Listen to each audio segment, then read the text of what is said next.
5 సంవత్సరాల క్రితం పోటీ చేసిన 2 స్థానాల్లో ఓడిపోయిన తరువాత పవన్ కళ్యాణ్ మొదటిసారి ఆంధ్రప్రదేశ్ అసెంబ్లీలో అడుగుపెట్టనున్నారు. ఈ వీడియో స్టార్ట్ చేయబోయే ముందు మనం ఒకసారి భగవద్గీత నుండి ఒక శ్లోకాన్ని గుర్తు చేసుకుందాం. కర్మణ్యే వాధికారస్తే మా ఫలేషు కదాచన. నీకు నీ పనిని చేయడానికి మాత్రమే హక్కు ఉంది. దానివల్ల వచ్చే ఫలితంతో ఎలాంటి సంబంధం లేదు.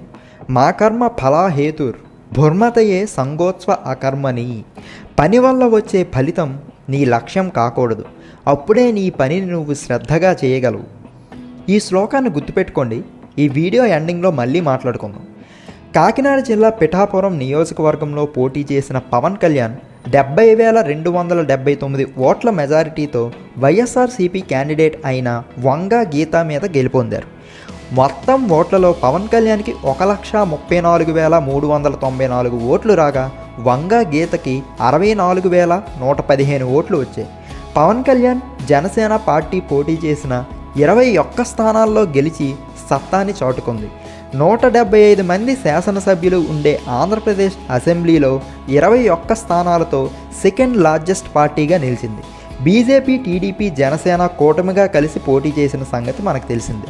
ఈ కూటమి ఫామ్ అవ్వడంలో Pawan Kalyan main role play చేసి ఏపీలో కింగ్ మేకర్గా ప్రూవ్ చేసుకున్నారు. కూటమికి 164 సీట్లు వస్తే వైఎస్ఆర్సీపీకి 11 సీట్లు మాత్రమే వచ్చాయి.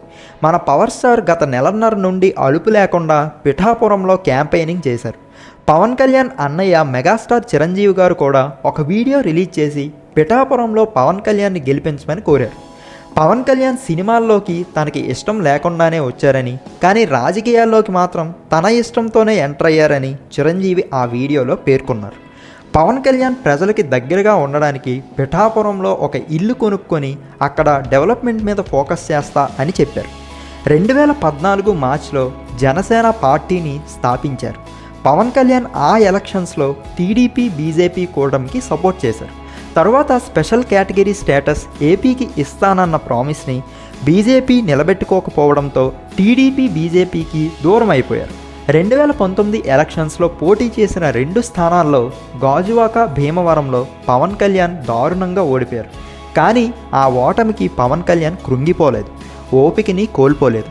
2023 ఎలక్షన్స్కి మెల్లమెల్లగా జనసేనని బలమైన పార్టీగా నిలబెట్టడానికి తన సాయశక్తులా కృషి చేశారు. 21 సీట్లకే ఒప్పుకున్నందుకు తన ఓన్ పార్టీ నుండి కొంతమంది పీకేని క్రిటిసైజ్ చేశారు.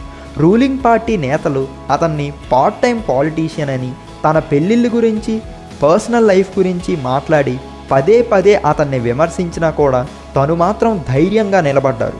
తను చేసిన తప్పుల నుండి మెల్లమెల్లగా నేర్చుకొని 10 సంవత్సరాలు ఓపికగా ఉండి 21 స్థానాల్లో గెలిచిన తర్వాత కూడా గెలుపుని ఒక బాధ్యతగానే భావిస్తాం అని చెప్పారు.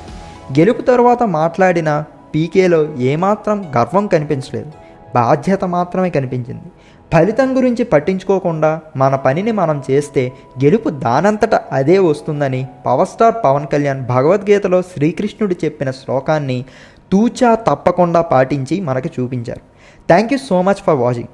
మీకు కానీ ఇలాంటి మంచి స్టోరీస్ చదవడం, రాయడం ఇంట్రెస్ట్ ఉంటే మన ఛానల్కి ఖచ్చితంగా సబ్స్క్రైబ్ చేసుకోండి.